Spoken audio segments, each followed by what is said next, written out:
check height requirements, buy the fast pass, and eat lightly. Prepare yourself for the roller coaster that is ACC play for Syracuse men's basketball. A wonderful win, a deflating defeat. For the first time this year, buckle up on the bench. Now, if you're at that age where your heart can't take any drama, I can't prescribe you a Syracuse women's basketball game because the Cardiac Cuse love to make things interesting. The Orange went down to the wire with number 15 Florida State. One squad kept the blood pumping and the other flatlined just a little too early. It's impressive that this Syracuse women's basketball team hasn't flatlined in year 2 under FLJ, and this Syracuse football team hasn't even played under Fran Brown yet, but their pulse is alive and well. Everybody wants to play for Fran Brown, maybe even Jack and I. Join us in and outside the studio throughout 2024, starting now.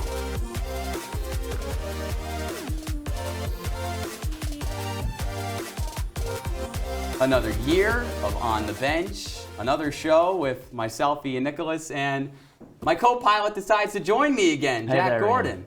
How are you? You left me. I'm great, but you left me towards the end of last semester. I was a little disappointed. I did. I just stopped liking you for a couple of days, but we're back. Was it a me thing? We're Was back. it a you thing? No, it was a you thing. I'll put all the blame on you. Yeah, and this is why our relationship is, hopefully it will work for a few shows this semester. You enjoy your time off? I did. Relaxing. A whole lot of basketball, though, so definitely kept up with that. But you know, I hadn't played any video games in so long, so I was like, you know what, I need to set up. You're too cool for that. I needed to set up some time for me to catch you up on some Xbox, and I did, and I was very happy about it. What about you? How'd you spend your break? I honestly have kind of grown out of the Xbox phase because I'm a cool kid now, and I like clearly to talk to people instead of just, playing. But I'm a Madden and NBA guy. Yep. Went to the Ravens-Steelers game. There you go. Raining, heavy. Did you tough it out? You're a softie. No. No? Yeah, clearly not. I'd cover. He's soft. So we're going to move to football because who cares about basketball, right? Football isn't in session, but the Syracuse football schedule was released tonight, and we got to talk about that because Fran Brown's crew, they're going to be unleashed at home against Ohio Saturday, August 31st. SU's next 2 matchups mark the start of ACC play. The Cuse hosts Georgia Tech in week 2 before its first of 2 byes. Then it's meeting number 1 all-time between Syracuse and Stanford. Former Orange quarterback Justin Lamson returns to the Dome. Meanwhile, SU returns to the Pacific time zone for the first time in over a decade.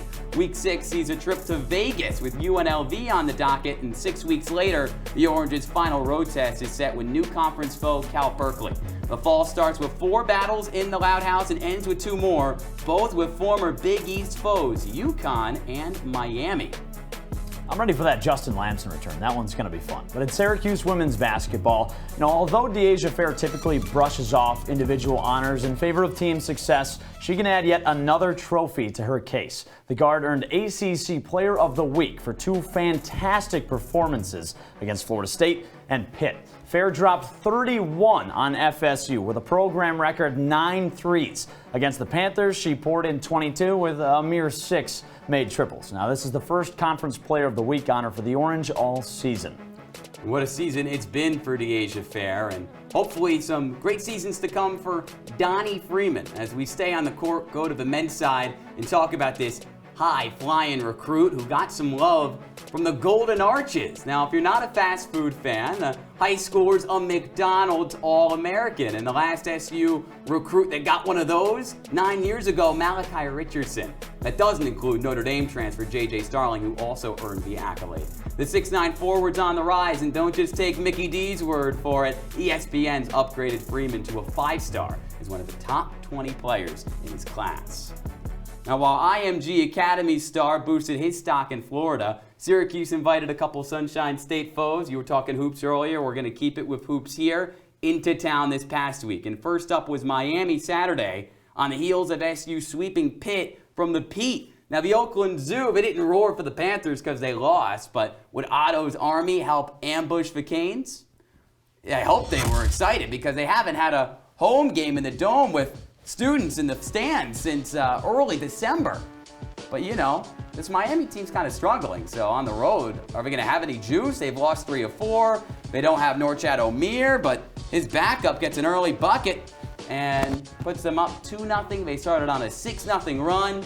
Little punch, counter-punch action. Chris Bell, that untucked jersey looking so clean, makes 1 3. He's open. Chris Bell passing the ball? Who are you? J.J. Starling, he shot the ball well in this game. Syracuse shot 17 triples in the first half. They only shot 17 all last game. Benny Williams, known for the shooter's touch, his line drive somehow goes in. The Orange only down 1 at the break, but big body bends Lee Joseph. Look at that 3. That's textbook. This team only made 1 triple in the first half and shot 50% from distance in the second half. And there is a pretty good 3-point shooter. Nigel Pack, there's a reason they gave him all that money to transfer from Kansas State. Another transfer, the FSU man with the slam, and things are going to get interesting in the final 5 minutes of this game. Chris Bell going blow for blow. You can't leave him open in the corner. You think they'd adjust at some point. Another big bucket from Nigel Pack and 1 over Malik Brown. Judah Mintz racking up dimes. He'd have double digits on the game. J.J. Starling a career-high 6 threes. That would bring Syracuse to a tied game. A little spinorama, and Bensley Joseph again for the triple to tie it up. But then Chris Bell, 4 straight games with double-digit points. He hasn't done that ever. A little mellow with the side of a noggin nod. And then J.J. Starling a 3 to put Syracuse on top.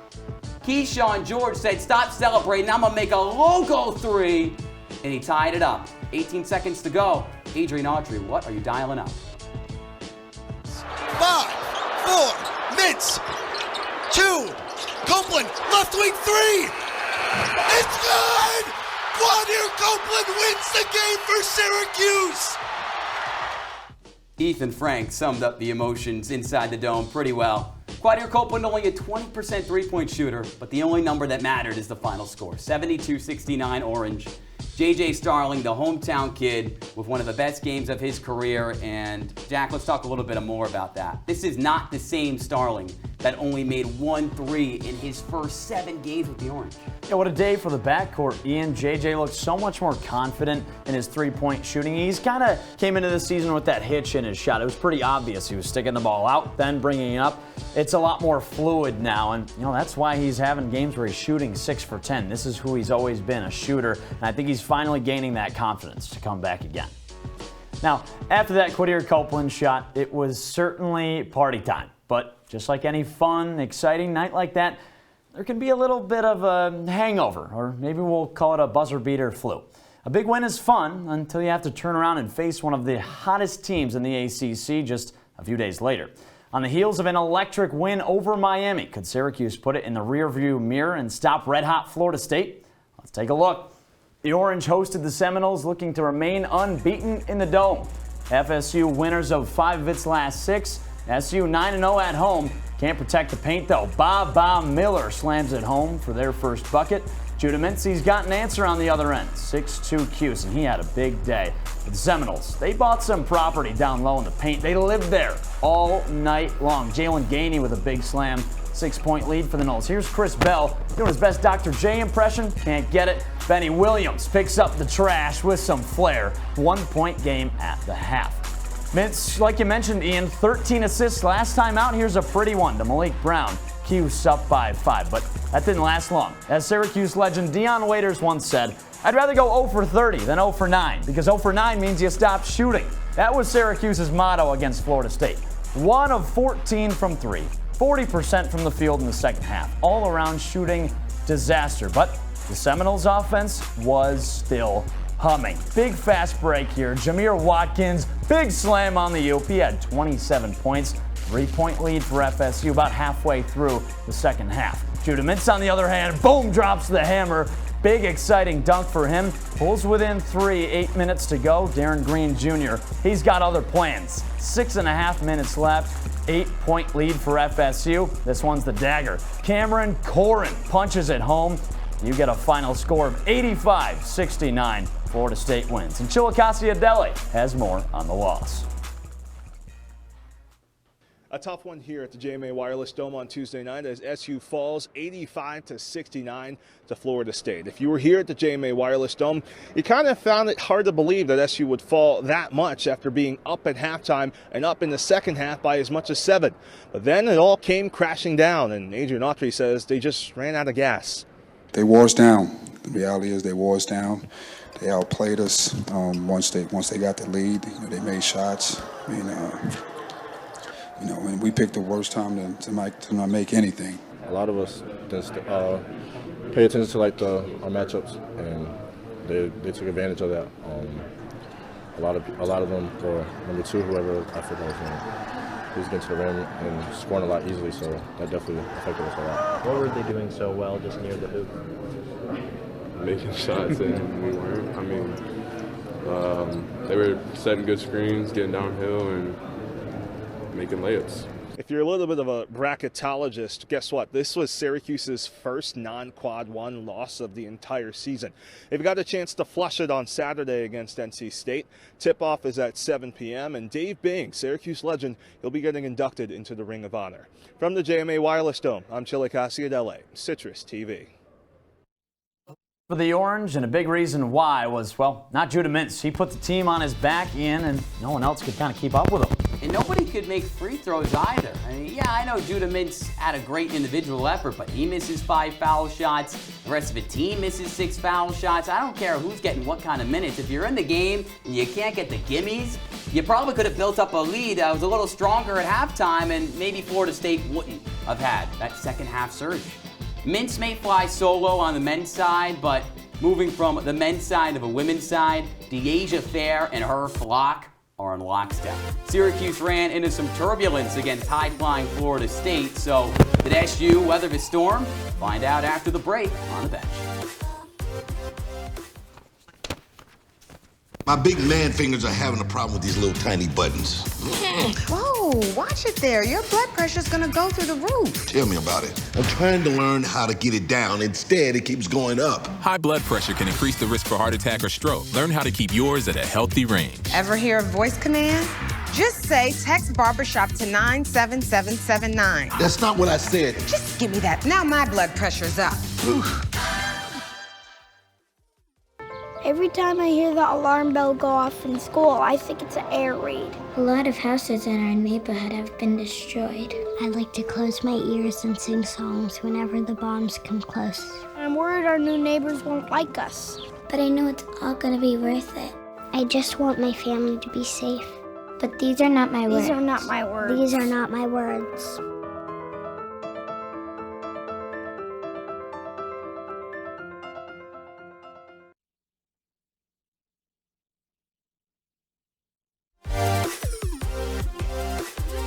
Welcome back inside our Citrus TV studios with Ian Nicholas. I'm Jack Gordon on the bench.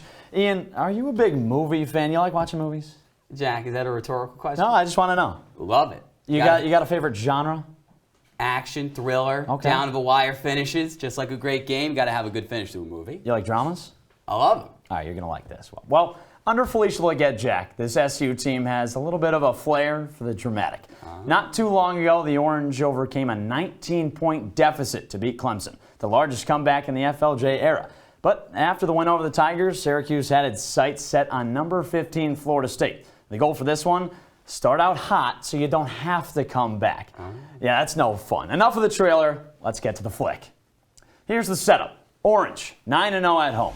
FSU, back-to-back ranked wins, thanks to the red-hot Sarah Bajetti. 15 threes in her last 3 games. The inciting action, Bajetti, 4-point play. FSU up by 6 in the first. Second quarter, a rising action. That hot start Syracuse wanted, nowhere to be found. Here's our conflict. Knowles pulled away in the third, up double digits. Kennedy Perkins, she makes it 54-41 FSU. Fourth quarter now, break out the popcorn. The Cuse is coming back. Here's your protagonist. Deasia Fair buries a 3. SU up 63-62, 8 to go. The antagonist, Tanaya Latson, to the rack and 1. FSU up by 2, but every villain has its hero on the other side. Fair knocks down a crazy step back 3. We've reached the climax, 70-69 SU. Our falling action now. Can Syracuse hold on to the lead? Yes, it can. Fair delivers another 3. 4-point lead for SU, just under 3 to go. Now, last-ditch effort for Florida State. Carla Villejas, nope, can't get it to go. Syracuse forces a turnover right at the end. Finally, the resolution, 79-73. Syracuse wins it. You know, if people think that sports games are scripted, Jack would make a heck of a script writer. But again, that's the beauty of sports. You never know what's going to happen. And it's not scripted. I mean, who would have thought Marlena Trentafilli would be the only player jumping up and down after that win? Shout out Marlena, she's a team player. Syracuse's second top 15 win, by the way, adding to that great script that Jack put together. But SU's next opponent, nowhere close to the rankings. The Orange went to Vestille City, met a Pitt team still winless in the ACC. A Panthers team that the Orange have beat 24 times in a row. 24 times in a row. They're in the same conference. Georgia Woolley showing that she can be one of the better scorers in the conference, even battling through a hand injury. She only had 6 points against Florida State. She's going to have a big one here today in the Pete. The Asia Fair, she's always playing well. 22 points on the game, a steal and a score. People forget she was all ACC defense a year ago. Well, deja vu, this time showing off the finesse. Georgia Woolley once again linking up with her former Buffalo teammate. Back and forth game early on, Syracuse needed every bucket and led by 7 at the break after the Asia Fair doing what she does. And Georgia Woolley also getting a beautiful look. Her 4th 20-point game of the season. Sanaya Wilson, another former Bull, and one down low, played a big part in that FSU comeback off the bench. And Wilson doing some facilitating as well. Elena Rice getting in double digits. Rice, Fair, and Woolley all in double figures. And in the city of Piana. Pittsburgh, the best things come in threes. The black, white, and gold, the trio of Sidney Crosby, Chris Letang, and Evgeny Malkin. But today, it was Syracuse women's basketball's three-headed monster of Deasia Fair, Georgia Woolley, and Elena Rice combining for 55 points in a 72-59 victory over Pitt. Head coach Felicia Leggett-Jack said the depth was always there, but it took an important figure in college basketball to remind her of that. You know, I love this man named Gino Auriemma, and we had a close scrimmage against him at UConn.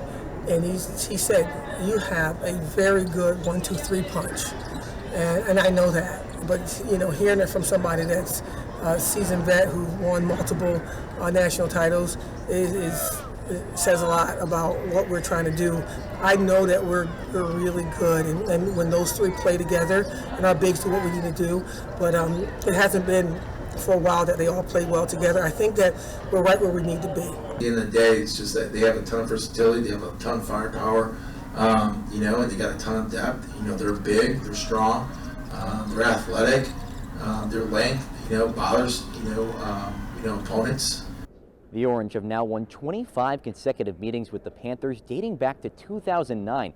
SU is rolling with 5 straight victories in the conference, but it looks for 6 on Thursday when it goes for the season sweep of number 19 Notre Dame in South Bend. But for now, reporting in Pittsburgh, Andrew Della, Piana, Citrus TV. What I was getting to before, talking over my good friend Andrew is the fact that great trio that Syracuse has in Rice, Woolley, and Fair, but at the end of the day, Jack, the question everybody cares about, how far is the Asia Fair going to creep up this list? Ian, she's one of the greatest of all time. I honestly think she could get to Brittany Griner's spot at 5. She's got over a dozen games to go, already averaging about 20 points a game. I think she gets there this season. But we got to talk about next season, Ian. We're not talking hoops. We're taking it to the gridiron. So, the Fran Brown era is back in action. You better stick around to watch what Ian and I got planned. Do it. He makes fun of his friend who vapes. He would never try it. She's into soccer. She's on the honor roll. She's just not the type. No way. No way. No way. No way. My kid would never vape. Get your head out of the cloud. Today, nearly 8,000 kids will start vaping. Maybe even yours. Learn about the dangers at talkaboutvaping.org. If you're buzzed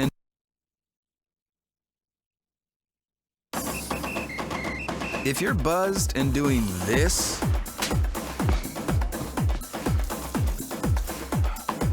to make yourself feel okay to drive,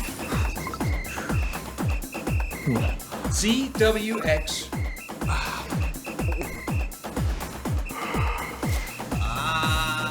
you're not okay to drive. YGKLVW. Regular you.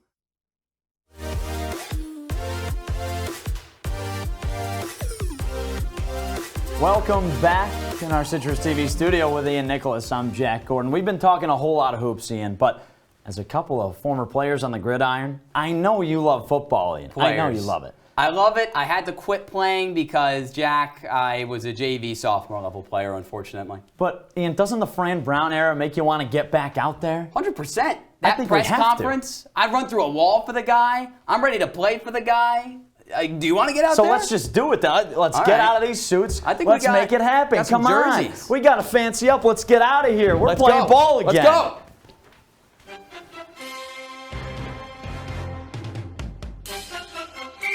Well, it's a little bit chillier out here than it is in the CitrusTV studio, but this is Central New York football weather. And when it comes to Syracuse football, when Fran Brown was hired, he made some spectacular moves. So, as a high school kicker, there's only one way I know how to go about this. Let's kick things off in style.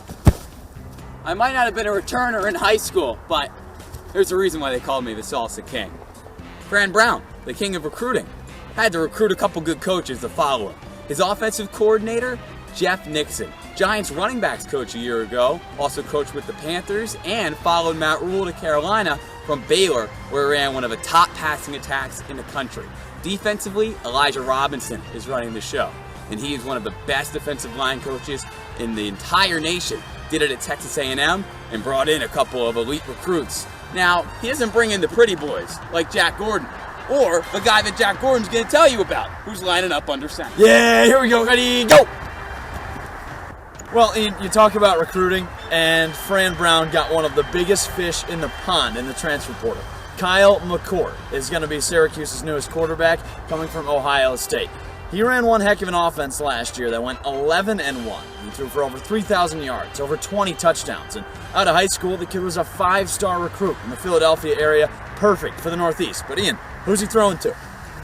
Well, thank God he's not throwing to me, even though I do refer to myself as the Jason Witten of touch football. Well, he does have a pretty good tight end. Arane Gadsden is back after missing most of last season with a foot injury. But he's not the only tight end in the room. Jamie Tremble, a 4-star recruit from the state of Georgia, straight out of high school, straight onto the field to make an impact with Gadsden. Speaking of Georgia, a couple UGA wide receivers are in town, and Jackson Meeks and Zede Haynes. What's happening? Well, Ian, it's the defense that you got to worry about. Syracuse brings back its leading tackler from last season in Marlo Wax, a captain of last year's squad. They also get some help in the portal. Fadil Diggs from Texas A&M. He had 8 sacks in his career with the Aggies. They also bring in a star freshman in King Joseph Edwards.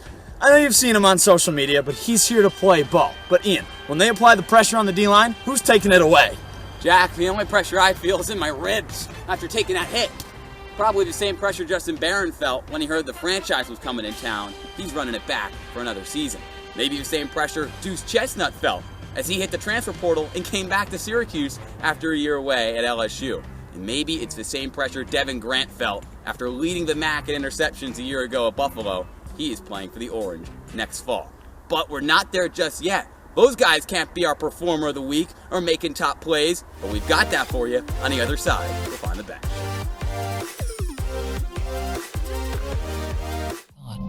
That's that.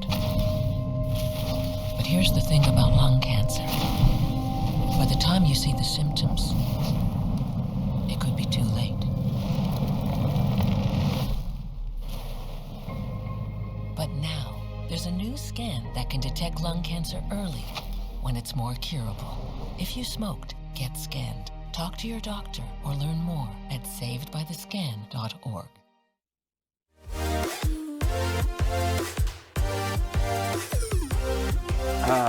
Welcome back on the bench. Oh, you're fine. That hurt. You're fine. You were a kicker in high school?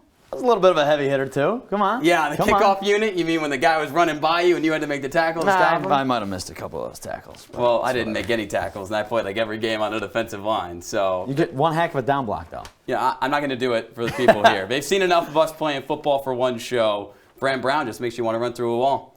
But, as I said before the break, we can't talk about Fran Brown's team just yet. We have to talk about our performers of the last week, and we're going to start with one of the stalwarts on the ice. A brick wall, really, in between the post. Allie Kelly for Syracuse Ice Hockey. had the best game maybe a goalie's ever had in Syracuse history with a single-game program record 65 saves against a top 10 team earlier this week in St. Lawrence, and then on the road against another one of the better teams in the CHA in Penn State was nails in game number 1, helping Syracuse to a 3-1 win. A St. Anselm transfer, Jack. Allie Kelly has filled in beautifully for Ariel DeSmet, and she's not the reason why Syracuse is in the bottom of the CHA right now. Well, Ian, how about another transfer? This time we're talking hoops. It's J.J. Starling from Baldwinsville, La Lumiere, Notre Dame. Back home to Syracuse, he had one heck of a week. You can thank him for this big win over Miami. 22 points, 6 of 10 from 3, probably his best game of the season. Also had 10 points against Florida State in a loss, but a great offensive showing from Starling, and he's got that shooting touch back. J.J. Starling, the thing about him is he's a good shooter here and there, but you never know what you're going to get. Right, with Deasia Fair in Syracuse women's basketball, though, sorry, a little bit of a spoiler. that is going to be Deasia Fair. This is going to be Deasia Fair. You know why? Because she didn't make 6 3-pointers in the game against Florida State. As you mentioned earlier, she made 9, and she followed it up, too, against Pitt, and that's what makes her great, because she'll have an unbelievable performance that earns her ACC Player of the Week, but it's performances like these in the games where you might not think it matters as much. On the road against Pitt, where she shows you not only can she dime it, dish it, but also steal it.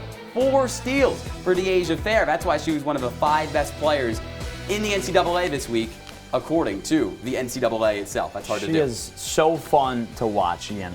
Gotta love the performers. Big performers make big plays. Top plays, one might even call them. So let's kick that off with number 5. In tennis, it's Miyuka Komodo. A big play against Fordham. Watch this on the way back. The big backhand. Boom! Sam Reese tells me that's a backhand, pushing the opponent on the baseline. A major point. She was stellar against Fordham. Look at that, all the power. Come on now. I'm just concerned you didn't know what a backhand looked like in tennis. Oh, I knew it. Come on. Sam Reese is a tennis guru. Judah Mintz, the guru of dunking on people's heads. Baba Miller, more like Baba Booey. Shout out Howard Stern. What does that even mean? This guy is 7 foot tall, turns around at the last second. Get out of the way, Baba. You don't want to get dunked on. Welcome to your poster. Get out of the way, getting splashed on. Deasia Fair, one might say she has unlimited range. Look at this long step back 3 against FSU. She was marvelous. She was spectacular. You couldn't stop her in this one. Just a dead eye shooter at number 3. Whoever had the chance to call that game for ACC Network or potentially on the radio, if they didn't say she had unlimited range, I don't know what they're thinking. What were they doing? From the JMA logo, not the Carrier logo. Look at this go on the road in Happy Valley. Darcy Joel, little forehand backhand action, and Syracuse beats Penn State 3-1. The grad students doing it all. Oh, you know what's number 1. Biggest play of the week, biggest play of the year. Mintz looks like it's all over. He's trapped. He finds Quadir Copeland, and as a wise man once said, Quadir Copeland drops one on Miami. Syracuse takes down the Canes 72-69 with one of the best shots you'll ever see.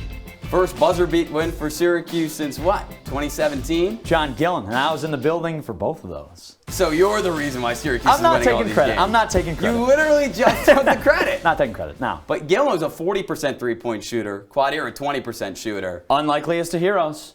Those are the most fun buzzer beaters, right? Do you believe Adrian Autry when he says that that's exactly how I drew the play up? Of course. Why not, right? He drew up some magic in that timeout. Syracuse going to have any more of that magic as the season goes on? Absolutely, because Quadir's still there. Okay. I know he's probably might not get another buzzer beater, but he's playing his butt off right now. Playing his butt off. Syracuse has got a rebound this weekend against NC State. We're not going to be back until Tuesday, but for Jack Gordon, Ian Nicholas, and the rest of our crew, thanks so much for joining us. Here's our images of the week.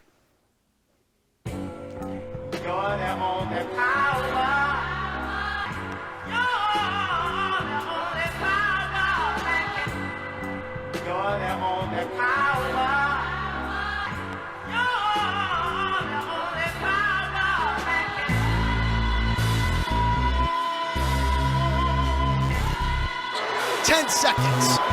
They're clearing out. 8 seconds. 7, 6, 5, 4. Mintz. 2. Copeland. Left wing 3.